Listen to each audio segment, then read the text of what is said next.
Moi, je fuyais l'engagement. J'avais besoin d'être protégée, de trouver une sécurité que je ne trouvais pas à l'intérieur de moi et que j'allais projeter sur quelqu'un, à travers un couple, à travers un homme. C'est un cheminement pour arriver à ça, en tout cas de déconstruire les illusions, les croyances, tout ce qui est porté aussi par nos lignées sur l'amour ou l'humanité à travers les égrégores vus dans la manière dont on perçoit l'amour aussi sur Terre. Le poème, c'était l'amour qui rêve, a soif d'exploits rapidement accomplis et veut être le point de mire. L'amour qui agit, élabore et maîtrise de soi. Et cet amour, c'est pas l'amour attachement, l'amour fusion, l'amour projection. C'est des formes d'amour qui sont très bien aussi, c'est des passages. Mais ce qui est certain, c'est que nous, dans notre chemin, on était venus expérimenter cette forme-là d'amour pour la mettre au service. Bonjour chers auditeurs de Nexus et bienvenue sur notre chaîne. Avant de commencer l'entretien qui va suivre, je tiens à vous rappeler que le magazine Nexus est un magazine d'information libre et indépendante et que sans vous lecteurs, sans vos abonnements, sans vos achats en kiosque, nous ne pourrions vous proposer du contenu vidéo quotidien comme nous le faisons. Aujourd'hui, rencontre avec Rémi et Florence. Bonjour. Bonjour Estelle. Vous avez la gentillesse de me recevoir chez vous. Merci de venir à notre rencontre. Rémi Toulouse et Florence Coudet. Alors Rémi, tu es à la base kinésiologue et tu proposes aussi des soins quantiques. Florence, tu proposes des guidances. Vous travaillez en binôme. Exactement. Et quand on s'est rencontrés il y a 2 ans, à l'époque où je ne pouvais pas faire de vidéo puisqu'il n'y avait pas la fibre, rappelons aux auditeurs que nous sommes tous trois en plein cœur de la Creuse avec un mauvais réseau. Mais maintenant, ça y est, on peut diffuser au reste de notre pays et du monde. J'ai vu que vous aviez écrit un livre sur le couple divin. Et à ce moment-là, on a fait un article pour Nexus à ce sujet. Et également un article sur les runes avec toi, Rémi. Dans cet article, vous avez partagé avec nous la vision du couple à laquelle vous aspirez et que vous veillez à incarner du mieux possible et à transmettre à ceux qui le souhaitent, celle du couple divin, dont l'objectif est de cheminer chacun vers soi et sa propre complétude pour former, je cite, pour former à deux une entité consciente au service de plus grand que soi-même. Tout à fait. Qu'est-ce qu'un couple divin selon vous? Parce que le terme divin peut a priori paraître pompeux, perché, divin. Est-ce que c'est Dieu qui nous a missionnés pour quelque chose? Déjà, on va rassurer nos auditeurs. Si vous étiez dans cette énergie-là, je ne serais pas là. Oui, c'est pas du tout ça. Oui, en effet, oui. C'est pas vraiment un couple qui se positionne en supériorité ou qui vraiment est donneur de leçons, mais c'est davantage à travers ce que tu viens faire ici, ce partage finalement de cette rencontre que l'on peut appeler couple divin, mais c'est pas nous qui avons donné ce mot, puisque lors de notre rencontre, mon cœur s'est vraiment ouvert et à partir de là, j'ai commencé à recevoir et à me connecter directement à la source, l'univers, comme on veut l'appeler, et à travers les guidances que je pouvais recevoir, les écrits, il nous a tout simplement été donné ce mot, couple divin, qu'on s'était réunis, finalement on avait été réunis par le divin pour accompagner les êtres en binôme vers qui ils sont vraiment, dans cette notion d'être au service de plus grand que nous-mêmes. C'est certain que ce terme couple divin, certains peuvent dire couple sacré, couple de la nouvelle terre, il y a plusieurs appellations, mais si on voulait résumer de manière vraiment simple, c'est vraiment ces deux êtres, au-delà de nos âmes, comme si nos êtres supérieurs s'étaient retrouvés ici, dans cette incarnation, d'abord pour continuer ce cheminement de libération de nos voiles, nous aussi, de ce qui était encore duel à l'intérieur de nous, pour pouvoir revenir à cette unité à l'intérieur de nous, à cette divinité. Couple divin, finalement, c'est ce retour, pour l'un comme pour l'autre, ce chemin qui nous conduit à retrouver notre divinité intérieure, pour, dans cette union, à travers nos soins et nos accompagnements, démultiplier cette énergie, puisqu'elle est beaucoup plus forte dans l'accompagnement et la guérison, à travers cette union. C'est pas une union perchée, c'est une union qui est venue dans ce cheminement incarner un chemin de retour à l'unité pour l'incarner ici et maintenant sur cette terre et surtout l'incarner et le rayonner. Mm. Et c'est donc au-delà des âmes et au-delà aussi des égos. Puisque ce ne sont pas nos égos qui nous ont choisis, ce sont pas et nos âmes un peu, mais beaucoup plus haut que ça, puisque c'est les êtres divins en nous qui nous ont permis de nous réunir. Alors, comment vous êtes rencontrés? On va partir de la base. Oui. Est-ce que, Rémi, est-ce que tu peux nous dire un petit peu comment ça s'est passé au départ? Alors, j'avais rencontré Florence il y a peut-être une vingtaine d'années maintenant, et lors d'une séance de kinésiologie, c'était une patiente, elle était venue, on avait fait 2-3 séances ensemble, et puis après, elle était repartie, elle avait déménagé, elle avait poursuivi son chemin, et de son côté, il s'était rien passé, c'était juste une patiente, et voilà. Et puis, après, j'ai dû faire un travail sur moi après une séparation, et que mes guides me disent qu'il fallait que je continue à garder mon cœur ouvert, malgré ce qui s'était passé dans mon ancienne relation. Donc j'ai fait un travail pour garder ce cœur ouvert.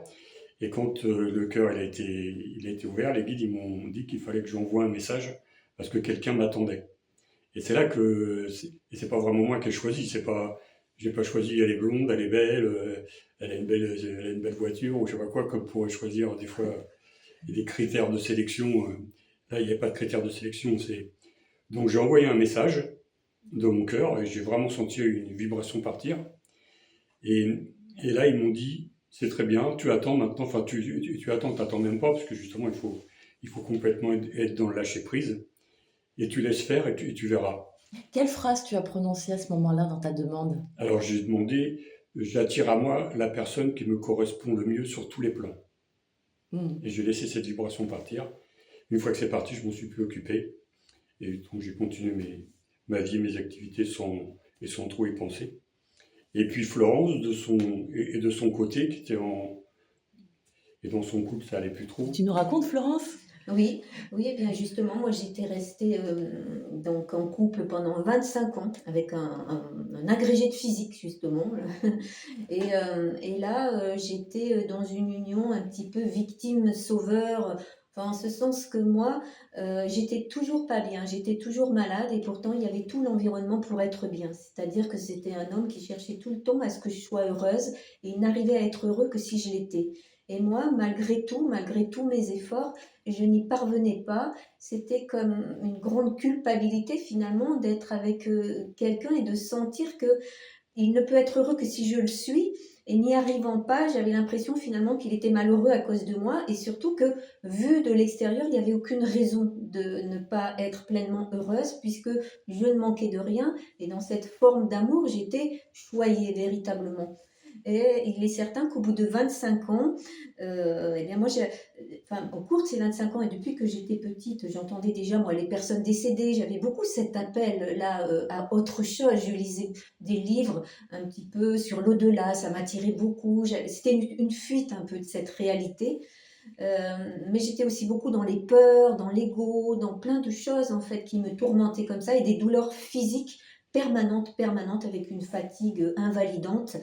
Et au bout de 25 ans de cette forme d'amour-là, il est parti. Il est parti spontanément et je me suis retrouvée à ce moment-là vraiment seule et avec mon fils qui avait à cette période 14 ans.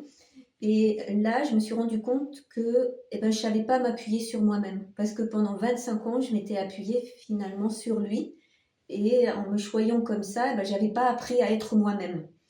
Et quand il est parti, je n'arrivais même plus à marcher. Il fallait que je m'appuie sur des appuis physiques pour pouvoir marcher, tellement je n'avais pas d'axe intérieur. Et c'est là que j'ai entendu dans ma tête « Appelle Rémi Toulouse ». Je ne l'ai pas fait, ça me l'a redit. Et c'est au bout vraiment d'une semaine que j'ai fini par le faire parce que ça n'arrêtait pas de me le dire. Et je me suis dit, ah oui, Rémi Toulouse, c'est vrai, je l'avais rencontré, il était à Limoges quand je faisais des attaques de panique quand j'avais 36 ans. Et donc là, quand je me séparais, j'en avais 44. Et je me rappelais de lui, mais je ne savais pas vraiment où est-ce qu'il pouvait être. Je cherche, je retrouve son numéro et je l'appelle. Et là, eh bien, je vais à sa rencontre en ayant des grandes difficultés à y aller seule parce que j'avais toujours été choyée, on m'amenait partout. Donc là, j'étais seule avec moi-même et aller voir quelqu'un et je ne savais pas comment laisser se passer. Et là, quand je suis arrivée là-bas, le but était finalement de rencontrer Rémi pour pouvoir faire que mon couple il aille mieux, faire en sorte que finalement ça recommence, que je me retrouve dans cette sécurité, dans cette bulle. Et c'est à travers déjà cette première séance que là, Rémi m'a fait comprendre qu'il y avait une ouverture qui se faisait pour moi et qu'il fallait savoir aussi lâcher la main, finalement, me laisser aussi ascensionner vers moi-même, si on peut donner ce terme-là. Et c'était très très dur pour moi de lâcher quelqu'un, de lâcher une main, comme si j'abandonnais, comme si je laissais l'autre partir dans le vide quelque part. Et je voulais toujours raccrocher, qu'il n'y ait jamais de séparation, qu'il n'y ait jamais d'abandon, qu'il n'y ait jamais rien. C'est ce qui a fait que je suis restée pendant ces 25 ans-là, certainement par peur à la fois d'abandonner ou d'être abandonnée. Et à partir de là, ça a été le début avec Rémi d'une ouverture. Ça fait 10 ans maintenant qu'on est ensemble et ce cheminement voilà, profond.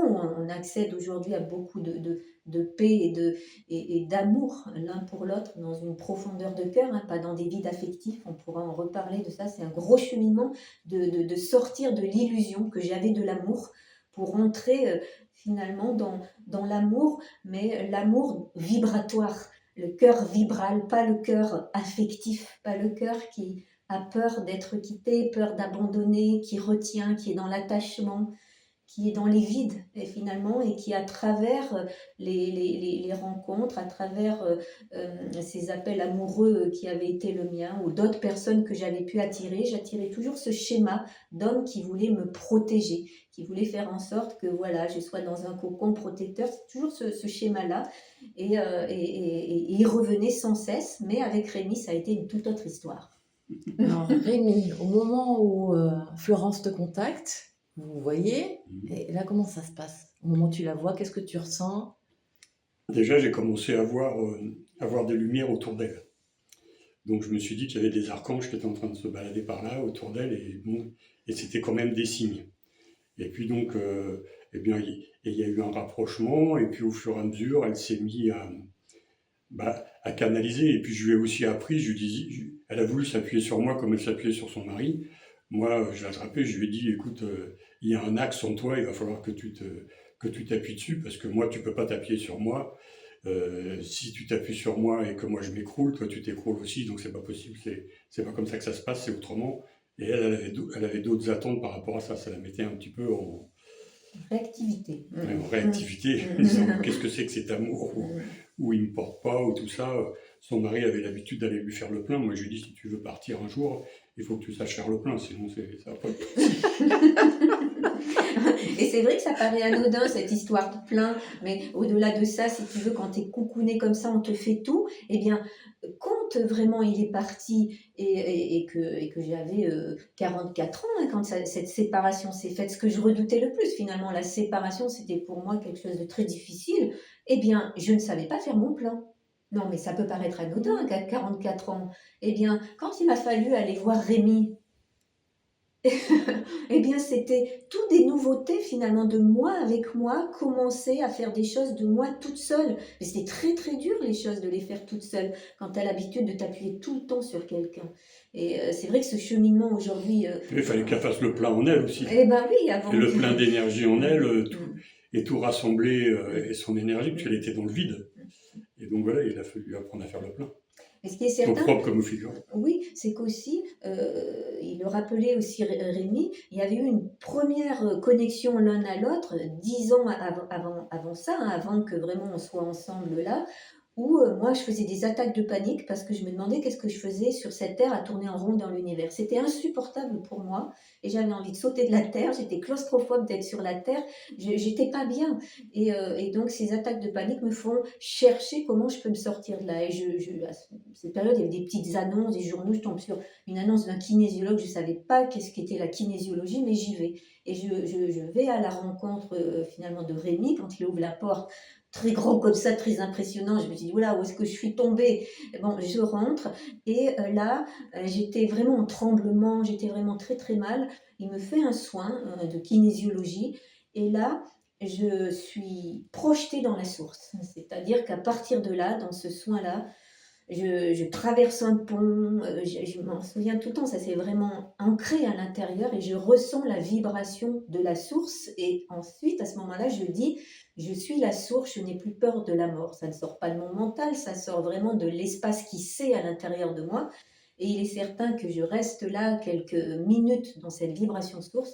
Et je crois que ça a été le point de départ, 10 ans avant qu'après on se retrouve, de cette reconnexion à ma source intérieure. Parce qu'à ce moment-là, ça s'est vraiment ancré, cette vibration, et je sais véritablement au niveau vibratoire ce qui est source ou pas source. C'est-à-dire même à travers certaines canalisations qui peuvent être faites parfois, je sais exactement à droite ou à gauche dans des canalisations que par exemple je peux lire ou entendre, et sans supériorité, je ne dis pas ça, c'est un espace vibratoire. Je sais exactement s'il y a une fausse note au milieu, dans un magnifique orchestre, je sens la fausse note, je sens ce qui est un petit peu dissonant. Et voilà. Ce qui peut être une fausse note, c'est-à-dire avoir des messages de la part d'énergie qui sont pas dans la vérité, qui ne sont pas dans la bienveillance. C'est Oui, quoi? exactement. C'est-à-dire que dans cette manière de recevoir, et quand après j'ai rencontré de nouveau Rémi après, que c'est ouvert à cette guidance, ils m'ont vraiment montré les guides que l'énergie c'est un fil à plomb. C'est quelque chose d'une grande précision. À la fois, on peut être dans une simplicité avec beaucoup d'humour parce que les guides en ont beaucoup. C'est pas des prises de tête mentales, mais c'est quelque chose qui est vraiment très centré, très axé. Un mot a une vibration, un mot équivalent peut en avoir une autre. On ne fait pas n'importe quoi en fait avec l'énergie. Et j'ai vraiment été accompagnée comme ça par les guides. Et puis Rémi avait aussi cette droiture vibratoire. Et ce qui se passe, c'est que quand je parle des fois de dissonance, c'est que je sens des vibrations qui peuvent venir amener des informations et qui peuvent être pour beaucoup d'êtres aussi leur simple filtre.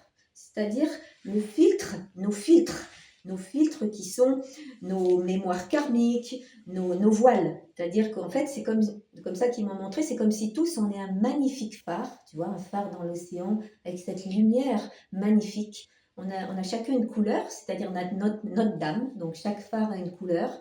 Et ce qui se passe, c'est que très souvent, notre phare, notre lumière source, elle est voilée par le voile de l'incarnation. On arrive avec ce sac à dos vibratoire, on arrive vraiment avec nos mémoires karmiques, renforcées par le transgénérationnel, par l'éducatif, le sociétal, le religieux, tout ce qui nous est arrivé là. Et parfois, à travers ces canalisations qui peuvent être faites, il peut y avoir ces voiles qui viennent être repris par le mental et qui finalement amènent dans la canalisation quelque chose qui est dissonant que je sens et qui part du mental, qui part des voiles, ou qui peut aussi partir d'entités, c'est-à-dire de vibrations aussi plus ou moins denses, qui s'amusent à venir parasiter des messages pour engendrer une confusion.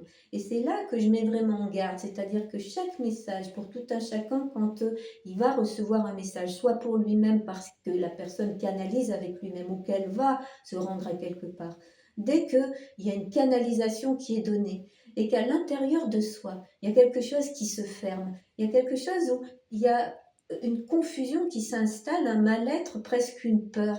Il faut tout arrêter parce que la vibration de la source, elle est très juste, elle peut amener de botter un peu les fesses, on n'est pas dans le monde du bisounours, mais c'est quelque chose qui va toujours faire que les gens ils vont dire « mais au fond de moi je le savais ça ». Au fond de moi, je le savais. Et vraiment toujours écouter ce petit message, cette intuition, et ne pas se forcer à entendre des choses qui peuvent être dans l'énergie, je le dis parfois, dangereuses, parce qu'elles peuvent énormément faire baisser nos vibrations et entraîner qu'après, on attire à nouveau des entités plus basses sur nous et dégringoler. Hein, vraiment, il y a vraiment cette justesse-là.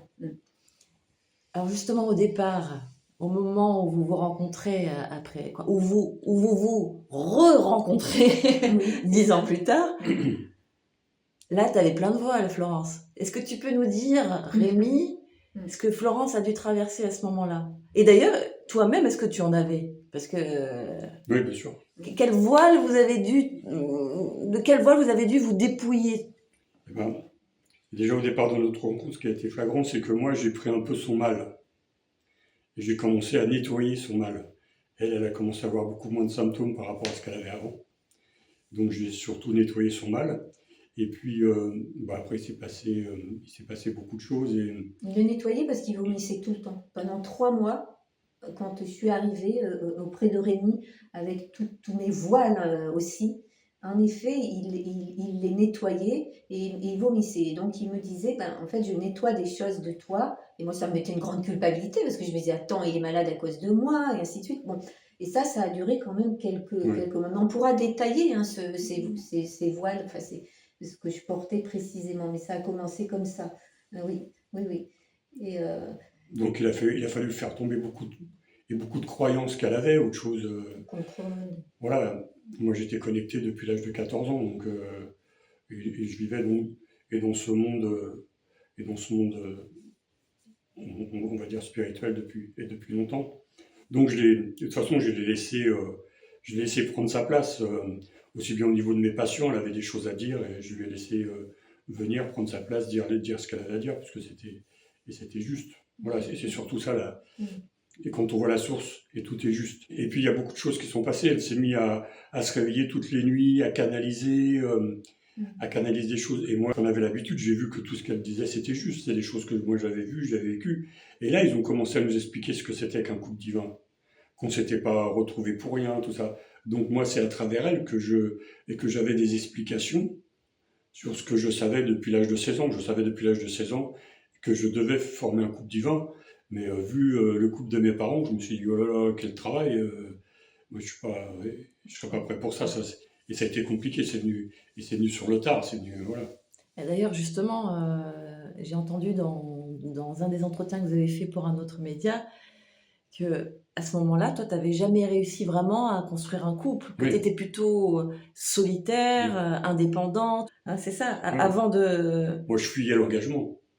Ouais. Je fuyais l'engagement aussi bien et militaire et que tout engagement, c'est-à-dire que voilà. Et donc, j'avais beaucoup de mal, effectivement, et j'étais ermite, et j'étais un ermite. Tu parcourais aussi en tant que photographe, tu as parcouru voilà. pendant 20 ans. Voilà, j'ai beaucoup voyagé, et puis je voulais pas trop m'engager. Et toi, en revanche, alors on va dire dans les profils psychologiques, tu étais plutôt évitant, hein, et toi, tu étais plutôt vraiment dans la dépendance affective. Oui, complètement. Avoir besoin de l'autre, de ne pas avoir le sentiment d'exister sans l'autre, voire même d'être peut-être même inutile, de ne pas exister sans l'autre. C'était un peu ça? Oui, en tout cas, c'était depuis cette arrivée sur Terre une très très grande sensibilité à tout, une sensation d'avoir des difficultés à trouver vraiment ma place, le sens, qu'est-ce que je faisais ici sur cette planète, et de ressentir à l'extrême tout et tout un chacun. Quand, par exemple, on avait des réunions de famille ou que tout d'un coup, j'avais une grande tristesse, j'étais mal et j'avais l'impression que j'étais chiante, que je n'arrivais pas à m'adapter par rapport aux autres qui arrivaient vraiment à s'amuser, à être bien. Et tout d'un coup, je devais m'isoler parce que je ressentais des choses et qui ne m'appartenaient pas franchement. Mais je ne savais pas que c'était ça. Oui, et donc, au niveau du couple, et Florence, elle cherchait surtout la fusion. Oui, mais ça, elle cherchait à fusionner avec l'autre. Oui, je cherchais la fusion, mais je la cherchais de par cette grande sensibilité, cette inadaptabilité un petit peu à la Terre. J'avais ce sentiment que j'avais besoin d'être protégée, de trouver une sécurité que je ne trouvais pas à l'intérieur de moi et que j'allais projeter sur quelqu'un, à travers un couple, à travers un homme qui allait pouvoir m'apporter cette sécurité que je ne trouvais pas depuis petite. Et finalement, oui, j'ai eu des moments où je me suis sentie très sécurisée, comme si grâce à l'autre, il ne pouvait rien m'arriver, que l'autre, il allait me protéger de tout et que je pouvais me déposer dans ces espaces, me dire, wow, en fait, je suis sauvée de tout et je peux juste me laisser aller.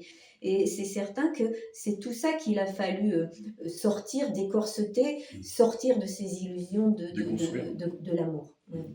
Alors, est-ce qu'on était au départ dans votre relation comme dans les films passionnels, toi qui fais plein de surprises, des cadeaux, qui est tout le temps là en train de dire ma chérie, mon amour, vous faites l'amour tous les jours. Alors ça c'est pas de l'amour divin, c'est de l'amour idéalisé, ça.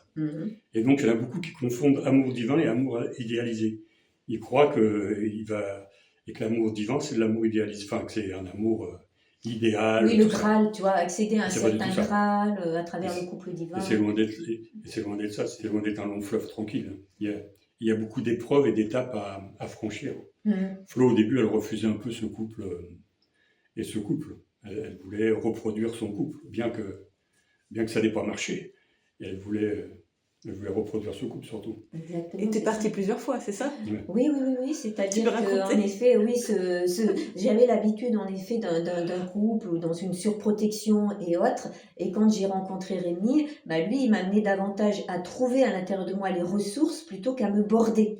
Donc j'ai eu la sensation d'arriver avec la représentation de l'homme lourdeau qui vraiment n'avait pas cette sensibilité, le fait de preuves d'amour. Je voulais que des preuves d'amour, moi. Je voulais être unique pour lui, être la préférée d'entre toutes, et que pour moi c'était ça l'amour, où on peut fusionner, être au fin fond de la nature et se suffire d'amour et d'eau fraîche. Voilà comment je voyais l'amour, moi. C'est un amour égotique. Et Rémi, lui, n'est pas rentré dans ce jeu-là. Et puis Rémi, tu ne peux pas le contraindre, tu ne peux pas le contrôler parce qu'il n'est plus dans ces vibrations-là. Donc il voyait arriver mon contrôle. Il voyait arriver ce que je voulais qu'il fasse, en fait, pour correspondre à ce que je voulais qu'il soit dans cette attente d'amour. Et quand il voyait arriver ça, il ne le faisait pas. Et donc, c'est pour ça qu'à un moment, je me suis dit, mais c'est quoi cet amour? Et donc, je partais. Et là, quand je choisissais de partir, il arrivait toujours quelque chose. Soit, donc, la voiture, il n'y avait plus de batterie quand je voulais partir. Et quand après, je m'étais dit, bon, bah, je pars plus, elle pouvait redémarrer. Hein, donc, c'était juste coupé là. Des moments aussi où quand je partais, il y avait une sorte d'arrachement, quelque chose de très très fort. Et une fois, je pouvais même plus conduire. J'étais presque sortie là de Creuse. À un moment, je me mets sur le bas-côté. Et à ce moment-là, tout le paysage disparaît. Tous les arbres, tout ce qui était là disparaît. Et je ne vois que de l'énergie. Je ne vois que des points. Énergie vraiment, au-delà de la forme. Là, je me dis, mais c'est quoi? Mais qu'est-ce qui se passe? Et ça revient ensuite à la forme physique dense, telle qu'on connaît, une route, un arbre, voilà.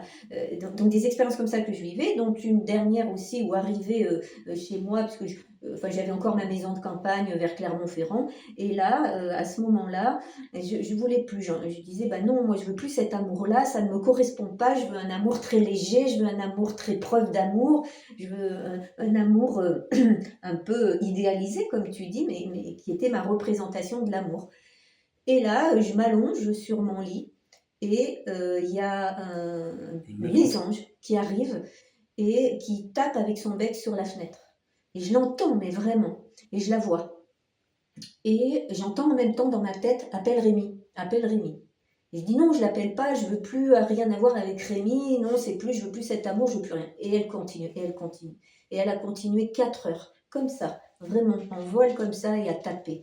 Et c'était une énergie qui était envoyée dans cette petite mésange pour venir me faire passer un message.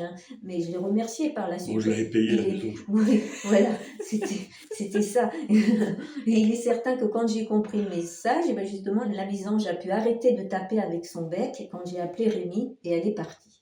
Et on peut développer en effet les étapes, mais au tout début, là, ça fait 10 ans qu'on est ensemble, mais c'est vrai on est vraiment dans quelque chose maintenant qui est beaucoup plus stable, qui est plus ancré, qui est beaucoup plus dans ce cœur, quoi, cet amour. C'est un cheminement pour arriver à ça, en tout cas, de déconstruire les illusions, les croyances, tout ce qui est porté aussi par nos lignées sur l'amour, ou l'humanité à travers les égrégores vus, dans la manière dont on perçoit l'amour aussi sur Terre. Tout ça a été à déconstruire, et c'est vrai qu'au début, ça a été compliqué, les 4-5 premières années, où il y avait beaucoup de lutte d'ego, c'est-à-dire qu'il me faisait ressurgir à l'intérieur de moi. Tout... Je faisais des effets miroirs, donc Oui. elle prenait tout en pleine face. Oui, Ça montait des réactivités, des trucs. sans cesse. Une fois, elle était partie et les guides, ils me font monter dans la chambre. Je monte et je regarde si elle n'a pas oublié les affaires. Et puis je vois qu'elle avait oublié le fer à repasser. Et les guides, ils m'ont dit, elle repassera. Oui, ça c'est certain que c'est des petits jeux de mots comme ça. Oui, En c'est effet, drôle. puis ils en ont Mais fait d'autres. ils étaient là pour me rassurer parce que bon, Oui, je restais émotionnellement quand même un peu Touché. touché, bien sûr. Même Qu'est-ce s'il que- fallait que... Parce que qu'est-ce qu'elle t'a transmis? Là, on parle beaucoup de ce que tu lui as transmis, de ce que ça a permis de changer en elle. Mais inversement, toi, qu'est-ce que ça t'a fait travailler, cette Ah ben, relation? ça m'a fait travailler beaucoup l'ancrage, moi. Beaucoup aussi le partage, pouvoir partager et vivre en couple, tout ça. Enfin voilà, plein de choses aussi qui m'étaient renvoyées à moi. donc beaucoup de choses. Voilà. Ton ouverture aussi dans la communication? Ouais, oui, oui, Oui, bien sûr. oui, c'est certain. C'était que il y avait tout le temps, quand il y a les personnes qui venaient, et ils le disent, hein, qui connaissent Rémi depuis 20 ans ou autre, euh, beaucoup disent à Rémi, mais en fait, qu'est-ce que tu as évolué dans ce sens de l'ouverture? Rémi, c'était un petit peu un ours, hein, Ouais. comme il dit, un gentil ours, hein, c'était pas Je ça. suis un ourson. Mais vraiment, il y avait un petit peu cet ermite, Ouais. ce faciès un petit peu plus fermé, cette difficulté d'expression, alors qu'il a un cœur, énormément d'amour dans son cœur et énormément de poésie. C'est un poète, Rémi, mais il n'arrivait pas vraiment à exprimer Ouais. tout ça. Et En tout cas, l'oralité oui, l'oralité. n'est pas ma spécialité pour m'exprimer. Je m'exprime d'autres façons, mais l'oralité, c'est pas vraiment mon moyen d'expression Ouais. et favori, là où je suis le plus à l'aise. Oui, oui. Et à travers moi, j'avais toujours depuis petite, j'avais toujours la reliance aux mots. J'arrive avec Rémi avec les mots, il était cash en fait, Rémi. Ouais, c'est ça. Il sortait des choses comme ça. Et moi, je disais, mais jamais personne m'a parlé comme ça. Mais qu'est-ce que c'est que ça? Et j'étais touchée en fait. En fait, je pouvais m'exprimer beaucoup, mais on me disait toujours de me taire. Parce que ce que je disais dépassait l'entendement. Donc, à table, j'ai même des photos de moi où j'ai des pics olives là partout et dans la moustache parce qu'on voulait me bâillonner, il fallait pas que je parle à table. Parce que ce que je disais dérangeait. Tout à l'heure, tu disais que voilà, vous n'étiez plus dans l'amour, dans la volonté d'un amour fusionnel. Mais est-ce que quand même, il peut y avoir des moments de fusion dans un couple sacré, dans un couple divin Oui, tu veux répondre, Rémi? Non, vas-y. Oui, je dirais peut-être pas ce mot fusion ça se passe à un autre niveau. Oui, dans la vibration, souvent de la fusion est attribuée souvent au manque. On veut fusionner pour combler une part de soi à travers l'autre. Donc c'est plus dans cette démarche-là de fusion ou de vide affectif. Moi, je sens une complétude davantage à l'intérieur de moi, même si je continue à cheminer vers moi-même. Hein. Rémi est beaucoup plus ce qu'il est véritablement. Et cet amour, c'est davantage deux êtres que l'on est dans cette complétude qui cheminent ensemble dans un but commun. Ce but commun qui a vraiment ce terreau, pour nous deux, hein, d'accompagnement, de dimension spirituelle, hein, pas bobo spirituel, mais d'une dimension vraiment où on est au service de plus grand que nous-mêmes. Moi, il y a un truc que je voulais dire, c'est aussi au niveau des couples, c'est-à-dire que dans les couples lambda, en général, tout va bien au départ. Après, avec les années, en fonction des cycles, ça commence à se gâter. Puisqu'il y a des choses karmiques qui commencent à remonter. Tandis que dans le couple divin, j'ai l'impression que ça va pas très bien dès le départ. Et que les choses s'arrangent au fur et à mesure, puisque justement les conflits se règlent. Et nous, heureusement qu'on avait les guides avec nous pour pouvoir nous expliquer d'où venaient ces réactivités. Qu'est-ce qui se passait quand il y avait quelque chose qui montait, où je lui rappelais un homme, où je lui rappelais son père, où je lui rappelais une situation, où je lui rappelais quelque chose d'une vie antérieure qui remontait et qui était là pour mûrir et être nettoyé. C'était très réactif, c'était très volcanique, ça sortait vraiment très fortement. Et il est certain qu'aujourd'hui, aujourd'hui, tout ça s'apaise. C'est vraiment très, très, très apaisé et libéré. Et c'est certain que là, tout ce que je souhaitais avant, qui était preuve d'amour, et je voulais qu'il fasse ci, qu'il fasse ça, nous, on partage énormément à travers plein d'activités, des sorties qu'on peut faire ensemble. On est très reliés dans la même vision des choses. C'est très souvent que je pense à quelque chose, et lui, il va le dire, Rémi, quelques secondes après. On est vraiment très connectés, mais on n'est plus connectés dans... Moi, ce vide, à ce qui me comble, mais connecté dans une complétude. Et ça, c'est très différent. Parce que je ne suis pas sans arrêt en train d'attendre quelque chose de lui, mais on peut partager énormément de choses, mais plus dans l'attente. Et c'est tellement plus rempli. Il n'y a plus cette sensation de vide que tu veux combler, mais cette sensation finalement que ce vide dont j'avais peur, quand je l'ai vraiment touché, je me suis rendu compte qu'il était plein. Et il est plein de quoi? Il est plein de cette source, il est plein de cette complétude, il est plein de cette paix, cet amour. Et cet amour, c'est pas l'amour attachement, l'amour fusion, l'amour projection. C'est des formes d'amour qui sont très bien aussi, c'est des passages. Mais ce qui est certain, c'est que nous, dans notre chemin, on était venus expérimenter cette forme-là d'amour pour la mettre au service. Et moi, je me rappelle, à l'âge de 16 ans, mes guides, un jour, il m'avait dit un poème comme ça. Il m'avait dit, le poème, c'était « L'amour qui rêve a soif d'exploits rapidement accomplis et veut être le point de mire. L'amour qui agit élabore et maîtrise de soi. » Donc finalement, dans l'une de vos vidéos, vous le dites, pour vous, l'amour, parce que pour vous, on précise bien pour vous, hein, parce que comme tu le disais, il y a différentes formes d'amour et chacun peut explorer ce qu'il souhaite. Ce qu'il souhaite, et tout est juste en fait, Voilà. tout va amener l'âme de toute façon à ce qu'elle est venue explorer, à évoluer. Voilà, c'est pas un concours de formes d'amour. C'est ça. Et que l'amour, c'est aider l'autre. Ou comment tu dis? Accompagner l'autre vers lui-même. Bah déjà, l'amour, c'est une énergie. Et pour moi, maintenant, et pour nous, aujourd'hui, c'est une énergie, l'amour, avec laquelle on peut faire des soins, justement. C'est une vibration qui est davantage incarnée plutôt que rêvée. C'est-à-dire que cette vibration, elle est incarnée dans le corps, elle est incarnée dans nos soins, elle est incarnée dans nos partages, elle est incarnée là avec toi. C'est vraiment cette vibration. Ce n'est plus de l'ego ou de la tête ou les vides. Voilà. Et ça, c'est l'incarner sur Terre, mais c'est l'évolution aussi de l'humanité. De plus en plus, à travers ces évolutions de tout un chacun, il y a énormément d'êtres qui viennent nous voir et qui nous disent tiens, moi j'étais dans ce couple, ça fait tant d'années ou là, et je me rends compte que je l'aime énormément, mais je sens que j'ai des appels à autre chose, mais j'ai encore peur de l'inconnu, peur de le quitter, peur de faire des mauvaises rencontres, peut-être que je suis sécurisée aussi avec lui, il est gentil, ou il y a un certain financier derrière aussi qui me rassure, si je suis toute seule, comment je vais faire.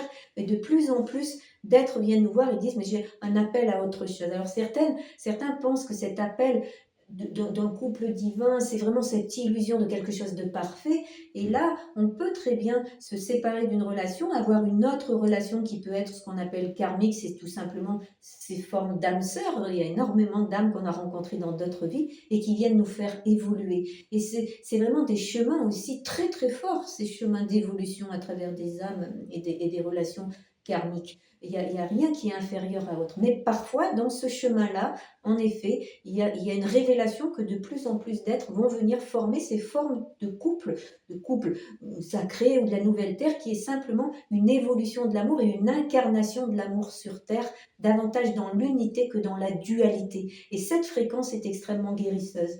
Parce que là, si on revient dans le système vibratoire, tout ce que l'on voit à l'extérieur de nous dans ce monde-là duel n'est que la densification, selon moi, et selon ce que m'ont montré aussi les guides, la densification de nos propres pensées, de nos propres vibrations, de nos propres vides, de nos propres manques.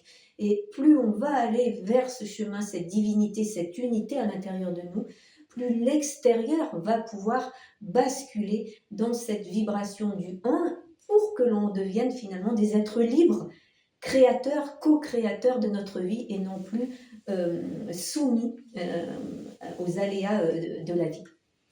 Alors, concrètement, dans la vie de tous les jours, être dans l'unité, aller au-delà de la dualité, de la binarité, ça s'incarne comment ?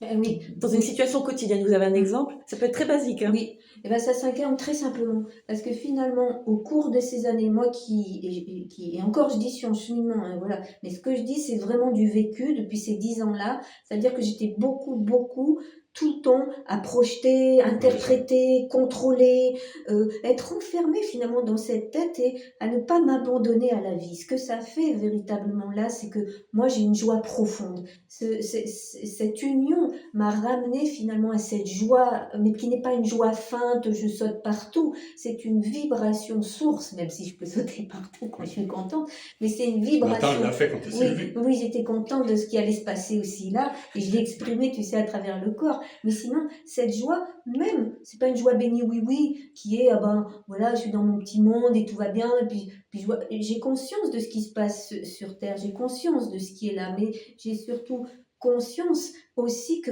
même à travers le chaos, on peut toucher cette vibration de joie et de paix même dans le chaos, et que cette vibration-là, incarnée, même si elle n'est pas toujours, même si je ne suis pas toujours dans ça, elle est guérisseuse pour moi et pour le monde, vraiment. Et pour tout en concret aussi, c'est éviter de projeter. Oui.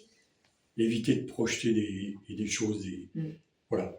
Oui, et cette Ça, simplicité. c'est très important. J'y pensais à la question d'avant, justement, à éviter de projeter tout le temps, parce qu'on va créer on va créer des illusions, en fait. Oui. Alors, moi, je vais être encore plus Oui. concret, c'est-à-dire Voilà. vraiment, il y a une décision à prendre et vous n'êtes pas d'accord sur cette décision. Par exemple, je sais pas moi, un exemple tout bête, pour se rendre à un endroit, il y en a un qui le sent, il y en a un autre qui le sent pas.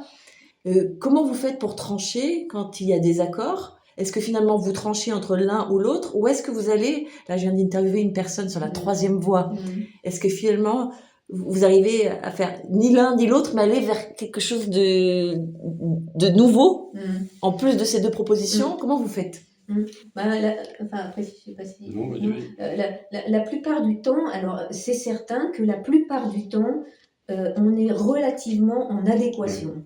C'est-à-dire que il y a très très peu de par ce cheminement. Je dis pas au début. Au début, je voulais moi partir en voyage ici. Rémi voulait pas. Ben, il me dit écoute, si tu veux partir là, moi je t'empêche pas, tu y vas. Mais comme moi j'avais mes vides, je pouvais pas partir toute seule. Je voulais partir qu'avec lui. Donc c'était des dualités, des dualités, des dualités. Mais si aujourd'hui je voulais partir à quelque part, comme je l'ai fait avec mon ami dernièrement, ou quand je pars voir mon fils, ou que je veux partir 3 jours à quelque part et que Rémi par exemple n'est pas ok, je vais pas avoir ah ben il m'aime pas ou c'est pas une preuve d'amour. En fait, je vais le faire et je vais le faire et je vais avoir beaucoup de joie avec moi-même à le faire ou avec mon ami ou d'autres avec qui je vais partager ça. Il y a plus ces confrontations de tu m'aimes pas ou il y a ci ou quoi. Non, il n'y a pas de confrontation, même si on n'est pas d'accord.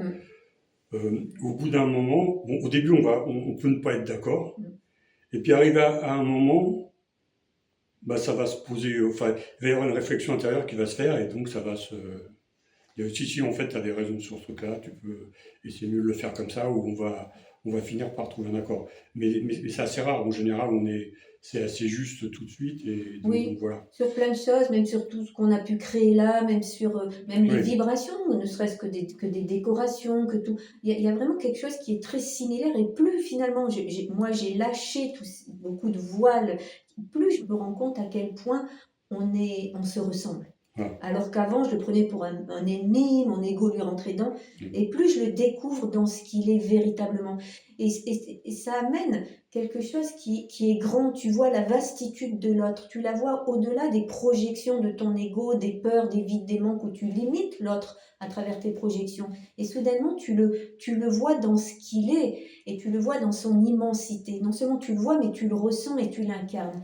Et ça, c'est certain que c'est quelque chose qui est tellement beaucoup plus apaisant, beaucoup plus en paix. Et comme il dit Rémi, quand des fois il peut y avoir certaines choses où voilà, c'est plus ces confrontations d'avant. Et puis si elle n'est pas d'accord, je le fais quand même. Oui, il va faire. De toute façon, Rémi va faire.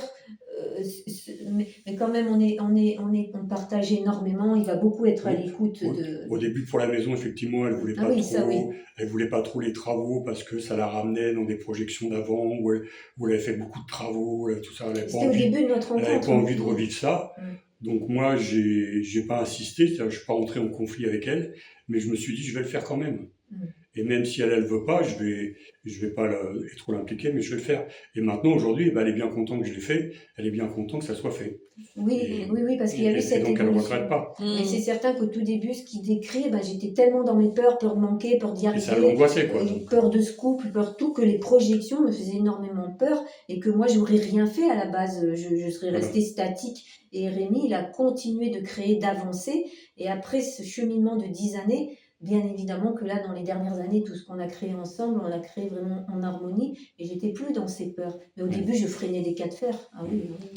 Ça serait aujourd'hui, il y aurait des travaux à faire, tu penses que tu réagirais comment Complètement différemment. Et c'est certain qu'aujourd'hui, il y a vraiment quelque chose où je réussis à m'abandonner davantage à la vie, à être davantage en confiance en l'instant. Alors qu'avant, j'étais dans mes peurs, mes projections, mes vides, et je voulais rester dans un petit cocon sécurisé, pas trop ouvrir à l'inconnu parce qu'il pouvait arriver des choses et qu'il fallait... Et aujourd'hui, j'ai cet appel vraiment à la créativité, cet appel à travers même cette interview. Il y a quelques années de ça, j'aurais pas pu. J'étais dans plus des insécurités, des peurs, des voiles, le peur de qu'est-ce qu'on va penser de nous, qu'est-ce qu'on pensait de ça. En fait, tout ça, ça s'est complètement déposé. J'ai l'impression d'avoir davantage plus une authenticité, quelque chose qui est plus incarné et qui n'est moins finalement dans ces voiles de l'ego qui viennent Oui. amener différentes Elle était très perturbations. très réservée. Oui, Elle avait du mal à recevoir du monde, oui, voilà, assez vouloir être cachée. j'ai- Alors que là, en faisant ça, on s'ouvre, et depuis que ça s'ouvre, elle voit ah qu'elle a ouais. franchi Ah, beaucoup, des paliers, elle a franchi beaucoup, des j'ai marches, franchi quoi. beaucoup de paliers, surtout ces dernières années. 2024, 2025, là, ça s'est accéléré complètement pour moi, avec des chutes parfois, avec des sorties des résidus, des fois de sauveurs, où je me laissais emmener aussi dans mes accompagnements par des êtres ce n'est pas malveillant, mais j'arrivais pas à dire stop, j'arrivais pas des fois à dire non, à poser mes limites. J'ai été vraiment confrontée dans mon évolution à ça pour incarner quelque chose de plus juste, de respect aussi de moi-même, de qui je suis, savoir poser ses limites. Je suis beaucoup plus en paix aujourd'hui de ces accélérations-là. Et à chaque fois, ça ouvrait à d'autres connexions, à chaque étape, à d'autres dimensions d'accompagnement quantique, à d'autres réceptions, parce que, comme nous tous, hein, ici, qu'on en ait conscience ou pas, on franchit des paliers, qu'on mette des mots de spiritualité, de source ou pas du tout, qu'on en ait conscience ou pas, on franchit tous quelque chose. Et c'est là que, au-delà de cette supériorité, par exemple, parfois de celui qui est arrivé, l'autre qui est à l'échelle, il faut ascensionner. Souvent, je dis aux gens, mais ascensionner vers quoi? Faut monter une échelle. Oui, attends, il faut monter cette échelle, il faut manger comme ça, parce que si je médite pas comme ça, je vais pas être en 5e dimension, je vais pas faire ci. Ouf, ouais, on peut redescendre à tellement plus de simplicité parce que, en fait, il n'y a pas ces performances-là, il n'y a pas tout ça qui est demandé. C'est ascensionner, c'est revenir se souvenir davantage. C'est un retour à soi, au-delà des voiles, se souvenir de qui on est vraiment. Et c'est quelque chose après où cette complexité de tout vouloir comprendre en spiritualité, analyser, communiquer avec toutes les dimensions, est quelque chose qui se pose et où on se rend compte que finalement, tout est déjà là, mais dans quelque chose qui est très simple, qui est très humble, qui ne fait pas de bruit. Souvent, les guides, ils disent, ce retour à soi ne fait pas de bruit, c'est pas un grand vacarme, il n'y a pas à chercher des choses extraordinaires ou merveilleuses. Juste, quand tu demandais, tu disais tout à l'heure comment se vit aussi ce retour à soi ou dans le couple, eh bien, ne serait-ce que dans des moments où tu peux faire la vaisselle, moi je le vois, par exemple, Rémi fait la vaisselle, moi que je fais la vaisselle, il y a quelque chose qui est incarné dans l'instant. Et j'y arrive beaucoup plus. Avant, je allais faire mes activités ou une vaisselle. Ouais, il y en a marre. Et donc, je partais dans tous les plans. Alors, ça peut m'arriver. Des fois que tu es fatigué, tu en as marre. Il ne faut pas se juger de ça. On est humain aussi dans cette dimension. Des fois, il faut être vrai. Tu en as marre, tu en as marre. Tu te dis pas, j'ai 5 minutes pour effacer ma mauvaise pensée. Tu as le droit d'en avoir marre. Tu as le droit de. Mais tu as conscience que derrière tout ça, il y a quelque chose quand même qui est plus grand. Et pour des choses simples, moi, je ne vais pas méditer, j'ai pas tout ça qui m'appelle. Mais par contre, je vais nettoyer, par exemple, ma tasse. Et ma tasse, je vais être là, présente pendant quelques secondes. Non pas avec l'intellectuel qui dit, attends, il faut que tu descendes en toi, que tu sois dans ton cœur, cet espace. Non, en fait, juste tu redescends comme dans ton cœur d'enfant et tu t'amuses. Tu t'amuses à nettoyer ta tasse. C'est retrouver cette joie d'enfant, cette joie, cette ouverture. Et là, tu vas découvrir des détails sur la tasse que tu n'avais jamais découvert. Si vous ne vous étiez pas rencontrés, est-ce que vous pensez que vous en seriez à ce niveau de joie au quotidien? Non. Alors ça, c'est sûr que non. Oui. Ah, vraiment. Non. Non. Ce retour à la joie qu'on a tous hein, à l'intérieur de nous, cet espace vibratoire qui est là en silence depuis toujours. Hein. Et cet espace, il est certain qu'il il s'est vraiment révélé. J'étais tellement plus déprimée avant, pas déprimée, mais tout le temps en fait sur cette insécurité, cette peur de la vie, cette peur de tout, et ça me stressait beaucoup la vie. Parce que maintenant, il y a vraiment un espace où il y a de toute façon une joie qui est là, intérieure, toujours. Et c'est vrai que c'est ce cheminement à nous deux qui m'a... Moi, j'ai l'impression d'être sorti du karmique, justement. Puisque avant, j'étais dans la roue du karmique. Je reproduisais voilà, des schémas. Et que là, non, je suis plus dans ce que je suis venu incarner sur Terre. Voilà, et c'est complètement nouveau. Tu peux en dire plus sur la roue du karmique pour les auditeurs qui ne comprendraient pas exactement? La roue du karmique, c'est un peu reproduire un peu sans cesse les mêmes schémas, justement les schémas karmiques, les mêmes erreurs. Alors, des fois, on apprend de ces erreurs, justement, donc on reproduit pas toujours, mais on va reproduire un autre schéma qui est encore karmique. Tandis que là, je sens depuis que je suis avec Florence que je suis plus dans un schéma karmique. Oui, Justement, moi, juste avant Florence, je voulais arrêter les relations. Parce que j'en avais marre, justement, de ce karmique, de toujours reproduire, de se retrouver avec quelqu'un, d'être confronté à un ego, et tout ça, et voilà, de recommencer tout le temps. Et j'en pouvais plus de ça. De toujours cette loi de reproduire, de reproduire. Et avec Florence, au moins, ça a été autre chose. Même si ça a été laborieux pendant plus de 4-5 ans. Mais ça a toujours été laborieux, même les autres relations étaient laborieuses. Puisqu'arrive un moment où on est confronté à de la compréhension, à de la trahison, à de l'abandon, à des choses comme ça. Toutes ces mémoires karmiques, justement. À de la séparation, à tous ces trucs qui remontent. L'idéalisation de Moi, l'amour, l'illusion. J'avais énormément de mal à la séparation. Et donc, à chaque fois que je reprenais une séparation, c'est pour ça que je ne voulais pas m'engager. Pour éviter la séparation. Mais en fait, même si je ne m'engageais pas, je vivais quand même la séparation. Oui, c'est ça. Parce que j'ai expérimenté justement dans cette vie une foultitude de formes d'amour. L'amour-passion, l'amour obsessionnel, l'amour même maternel. Je l'ai senti en moi, et l'amour d'une mère. J'ai vécu avec beaucoup de femmes qui étaient mères. Voilà, l'amour vache, l'amour propre, l'amour... et toutes les formes d'amour. Il y a énormément de formes d'amour. Qui font évoluer. Donc toi, tu dis que l'amour, ou vous dites que l'amour, c'est accompagner l'autre vers qui il est. Donc ça va dans les deux sens. Donc forcément, là, il faut vraiment être deux à le vouloir. Parce que s'il n'y en a qu'un, qu'est-ce qui se passe ? Oui, eh bien, on en reçoit beaucoup de patients, de couples ainsi, avec un qui sent que ses ailes commencent à vouloir frétiller et qui commence à vouloir s'envoler. Et parfois, l'autre n'est pas complètement prêt à ça. Donc, des fois, dans le couple, on a beaucoup de femmes qui viennent nous voir, même s'il y a de plus en plus d'hommes. Mais souvent, dans ces libérations, il y a un envol où la personne, par exemple, qui était dans un couple, ne serait-ce un couple aussi comme je pouvais avoir, sauveur, et ainsi, où la personne la féminine se met un petit peu plus des fois à vouloir avoir une sécurité ou autre. Quand tu travailles avec beaucoup de femmes qui sont parfois dans le vide affectif, elles vont commencer à lâcher des choses et le conjoint ne s'y retrouve pas, c'est-à-dire qu'il se dit mais à ce moment-là t'as plus besoin de moi, quoi. Tu commences toi à sortir de ce vide, je sers à quoi moi? Et donc, elles nous disent, mon conjoint, il le vit quand même très mal, que je commence à pouvoir faire des choses par moi-même, que ça aille, et il commence à se déprimer. Il commence à pas aller bien parce que il trouvait sens dans notre relation comme elle était établie là. Et là, il est certain qu'on a certains cheminements où la femme ou l'homme font demi-tour, reviennent à ce qu'ils étaient avant pour ne pas casser le couple, pour ne pas faire de la peine à l'autre, pour éviter une séparation, et elles rentrent dans une forme de résignation, et on les revoit des fois, elles disent, mais bon, je le fais pour lui, parce qu'il m'a dit qu'il allait se suicider, ou il m'a dit qu'il allait... Mais ça, c'est pas être dans l'être. Voilà, mais je fais ça parce que je veux vraiment pas lui faire de mal, et je veux pas faire de mal, et pourtant, je sentais que je commençais à sortir. Ou alors, on a aussi des couples qui sont, avec un qui semble vouloir s'envoler, l'autre un peu moins, et quand celui...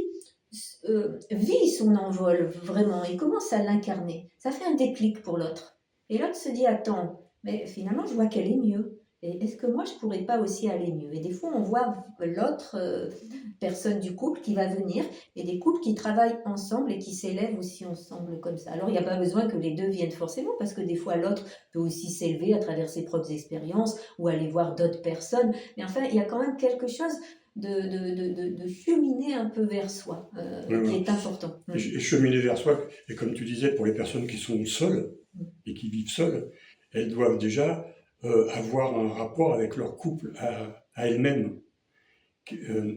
Et quel rapport, par exemple, si c'est une femme, quel rapport elle a avec le masculin à l'intérieur d'elle-même. Voilà, parce que le couple, il se fait... Moi, avant de former le couple avec Florence, il a fallu que je forme le couple en moi, mon féminin et mon masculin.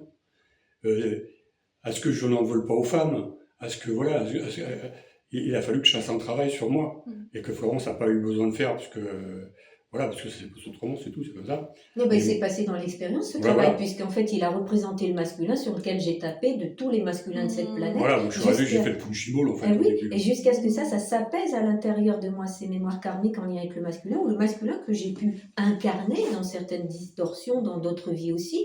Tout ça, ça a pu s'apaiser. Donc après, l'autre n'est plus le punching ball, en effet. Et toi, t'as pas la sensation d'avoir été le punching ball de Rémi Non, en revanche, par parce que contre, ça toi, t'avais déjà bossé là-dessus Oui. avant. Oui, mais par contre, moi, je lui répondais, je me laissais pas faire. Hmm. Moi, j'avais aussi un travail à faire juste avant d'être avec elle, où les guides, ils m'avaient dit, il faut que tu sortes de la soumission. Tu as été soumis plusieurs vies à des femmes, et donc aujourd'hui, ne sois plus soumis. Donc, et, ben, et si elle me prenait comme punching ball, le punching ball, il répondait, quoi. Punching ball verbal, hein. Oui, bien sûr, voilà. pas se taper dessus, quand ouais. même. Mais, Mais c'était... Voilà, j'avais du répondant, et voilà. Et sans forcément menacer de partir. D'ailleurs. Rémi, Oui. jamais il a menacé Ouais, de un partir, un petit peu, mais une fois ou deux peut-être Ouais. au début. si je l'ai fait, mais pour moi, c'était un sketch. Si tu veux, C'était pour me faire peur. voilà. Et c'était un peu pour lui renvoyer le truc. Je partais, je faisais le tour du pâté de maison. Oui, et voilà, je c'est revenais. ça, il est jamais parti. Mais, Rémi. Donc Non. toi, voilà, c'est à la fois ne pas être soumis, être respecté, sans forcément fuir à la moindre contrariété, parce que ça peut arriver, ça aussi. Ouais, Justement, ça s'il n'y a pas m'arrive. ce travail-là, Oui, ça si m'arrive c'est pas souvent, dit ça. entre deux êtres que vraiment le but, c'est de s'accompagner l'un et l'autre vers qui l'on est, donc ça veut dire enlever guérir nos blessures, comprendre nos réactions, et ben, il se peut Ah que bah, vraiment... c'est pas- Oui, Ah bien bah sûr. mais- Nous, ce qui nous a beaucoup aidé, c'est quand même cet accompagnement des guides. Bien sûr. C'est-à-dire que quand vraiment ces premières années ont été très très difficiles, hein, où voilà, on se renvoyait beaucoup de choses, et au fond de moi, il y avait toujours cet appel de cette guidance intérieure, et même quand l'ego prenait le dessus à travers ses réactivités, où la colère sortait, j'étais énervée, je voulais vivre autre chose, tout d'un coup la nuit, je recevais une guidance qui était écrite. Je la ressentais à l'intérieur de moi. Le matin, je la lisais et ça se posait. Parce qu'à chaque fois, il disait, il y avait toujours cet accompagnement que, au-delà, voilà, des aléas, au-delà de ce qui était en train de se passer, on était en train de cheminer l'un l'autre vers nous-mêmes et qu'il fallait traverser ces turbulences, qu'elles faisaient partie du chemin. Et ça nous a beaucoup aidé, hein, ces guidances, et puis cette conscience qu'avait quand même Rémi depuis le début de ce qu'on était en train de former, parce que lui... Parce que moi, j'ai vu tout de suite que c'était une réaction de son ego, Oui. et je savais que son âme allait, au bout d'un petit moment, et reprendre le gouvernail, et reprendre le cap, et donc revenir à ce qu'elle est, quoi.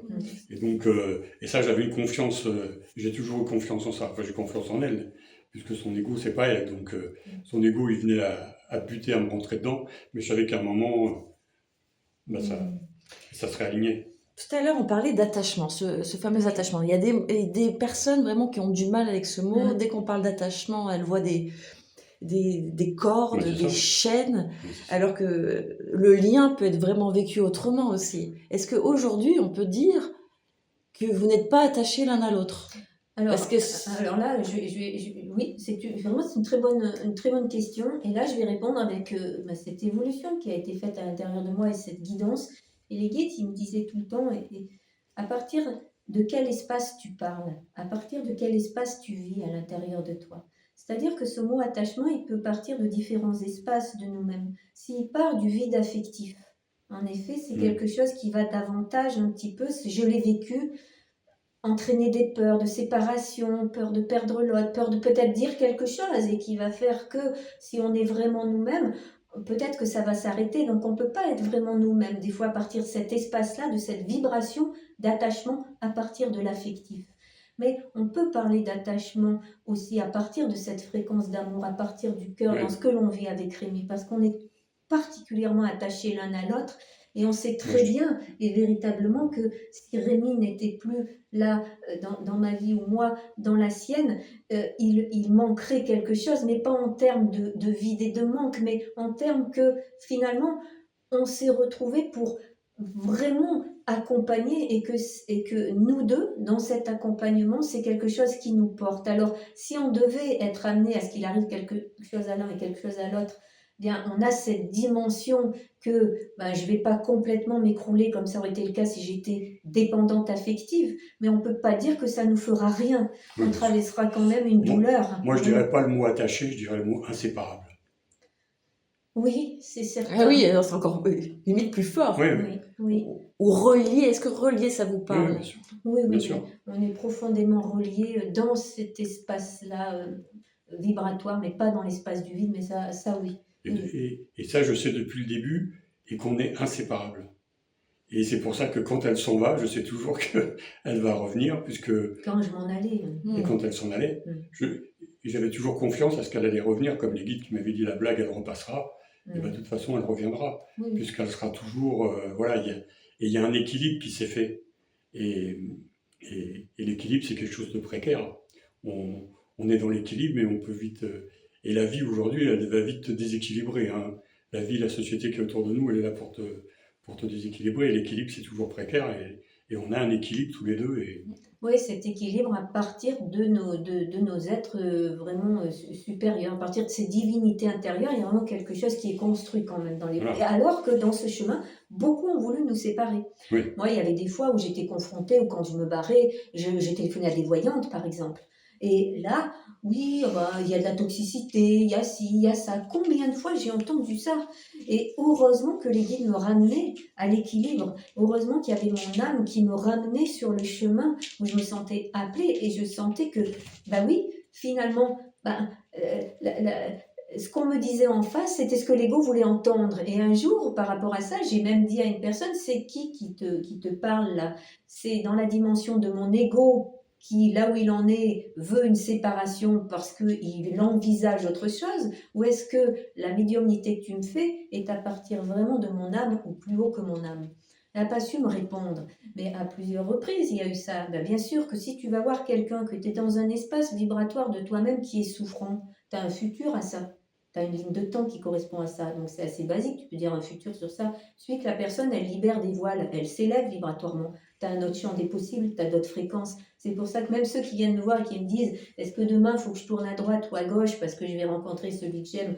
Je vais lui dire « Attends, plus tu vas libérer tes voiles, plus tu vas être créateur de ta vie.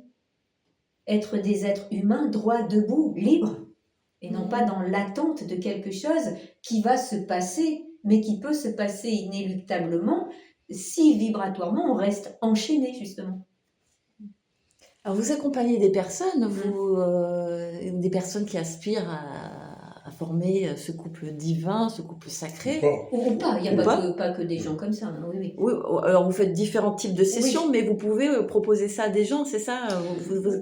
En fait, on ne s'est pas mis là dans le cadre de coach, de ci ou ça, pas du tout, c'est pas du tout notre démarche. On fait des accompagnements pour tout un chacun qui est l'accompagnement finalement d'aller libérer ce qui nous empêche d'être qui on est vraiment. Donc c'est vraiment des accompagnements vibratoires à partir de la guidance que ça va me montrer, et puis Rémi qui va faire le soin derrière. Il peut y avoir des personnes qui venaient, on en avait beaucoup au début, qui étaient parfois dans des illusions de flamme jumelle, qui est un autre terme, qui n'est pas tout à fait là ce que l'on incarne là. Hein. Il y a une représentation à travers la flamme jumelle qui est assez erronée, même si à mon sens ça existe, oui, mais c'est pas ce que l'on incarne là. Et c'est une dimension qui peut être aussi très souffrante à travers la flamme jumelle, de voir l'effet miroir de l'autre et de vouloir fusionner avec l'autre. Alors que c'est une occasion, ces rencontres-là de flammes jumelles pour aller fusionner avec soi, et c'est pas obligé que ça se vive sur le plan terrestre. Ça amène tu sors de la souffrance quand tu commences à pas vouloir t'unir dans la fusion avec l'autre au niveau des flammes jumelles et à revenir vers ta propre fusion à l'intérieur de toi. Tandis que là, dans le couple divin, c'est pas des termes à formater, mais dans ce qu'ils nous ont fait comprendre, il y a vraiment cette idée de venir aussi ici, revenir à soi pour incarner quelque chose dans la densité par rapport à cette union et le mettre au service de plus grand que nous-mêmes. Et c'est certain que... Sinon, au niveau des soins, on va plus justement défaire des roues karmiques ou des successions de vies où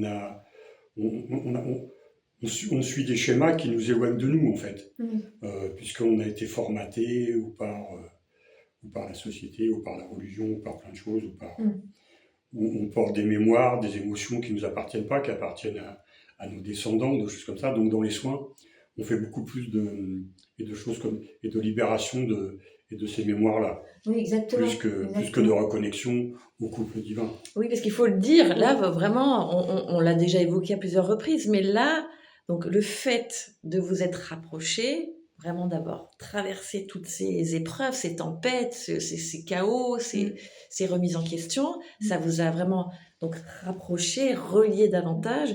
Vous travaillez ensemble déjà depuis plusieurs années, Oui. mais plus ça évolue dans le bon sens entre vous, plus c'est ce que vous puissant. proposez Oui. en soins, en séance, est puissant aussi. Oui, exactement. Parce qu'on le Bien sûr. rappelle, Rémi donc, est kinésiologue, mais il propose aussi des soins à base de runes, des soins quantiques. Ça, on l'évoquera dans une prochaine vidéo. Qu'est-ce que le soin quantique Et toi, Florence, toi, tu proposes des guidances. Donc, moi, à l'époque, il y a 2 ans, c'était sous forme d'écriture intuitive. Aujourd'hui, tu me dis que maintenant, tu n'as même plus besoin d'écrire. Tu peux même... Oui, ça sort en live. Ça sort en live. Voilà. Donc voilà, vous complétez vraiment, en fait, c'est 1 plus 1 égale combien? Non, mais c'est vraiment ça, c'est-à-dire qu'il y a cette complétude à travers le soin, à travers la guidance, cet accompagnement, cette puissance qu'on ressent. Pourquoi on la ressent de plus en plus et que les gens la ressentent? Parce qu'on l'incarne de plus en plus, tout simplement. Hein. Et dans quelque chose qui est relativement simple. Hein. On n'est pas dans des approches spirituelles qui perchent, hein, mais davantage dans des approches spirituelles qui incarnent, parce que le but, c'est d'être là, libre et heureux sur cette terre. Et nos approches et nos accompagnements, donc ce n'est pas que en lien avec soit des couples, ou est-ce que je suis dans une flamme jumelle, est-ce que je suis... Il y avait ça aussi, mais beaucoup d'illusions, on attire moins ce genre de profil, on attire de plus en plus des personnes oui, qui vivent des choses dans leur couple, qui veulent comprendre, qui veulent sortir de certains schémas. Par exemple, des personnes, je vois, j'ai beaucoup de femmes des fois qui viennent et qui me disent, je comprends pas, j'attire toujours à moi des hommes, ils ne sont pas libres, ils sont mariés, et je suis toujours par exemple en second plan. Je suis toujours la maîtresse, t'as des schémas comme ça, et bien là, on va aller voir tout ça, son schéma énergétique, qu'est-ce qu'elle porte, les mémoires karmiques, les mémoires transgénérationnelles, les limitations quelles qu'elles soient, les vœux, les loyautés, les croyances aussi, et petit à petit, tu vois revenir ces personnes et qui te disent, ah ben enfin, ça y est, je me réalise dans quelque chose où l'amour, je peux vraiment le vivre ici, je peux vraiment l'incarner. Peu importe que ce soit un amour divin, que ce soit un amour qui est encore dans ces passages qui nécessitent parfois de l'attachement ou autre. Ça peut être des belles choses que l'on vit aussi là et qui sont nécessaires dans des paliers pour l'âme. Mais on accompagne vraiment de cette manière. Oui, oui. Et des femmes qui n'ont jamais pu avoir d'enfants, ou des choses comme ça. Enfin, il y a plein de cas, parce que dans les vies antérieures, qu'est-ce qui s'est passé avec les enfants? On a perdu un enfant dans une vie antérieure et aujourd'hui, voilà, il y a plein de choses. On accompagne sur les problèmes, même des problèmes. Alors voilà, nous on se substitue jamais, hein, on le dit tout le temps, à une médecine, quelle qu'elle soit, ou à une médication telle qu'elle soit, c'est un accompagnement.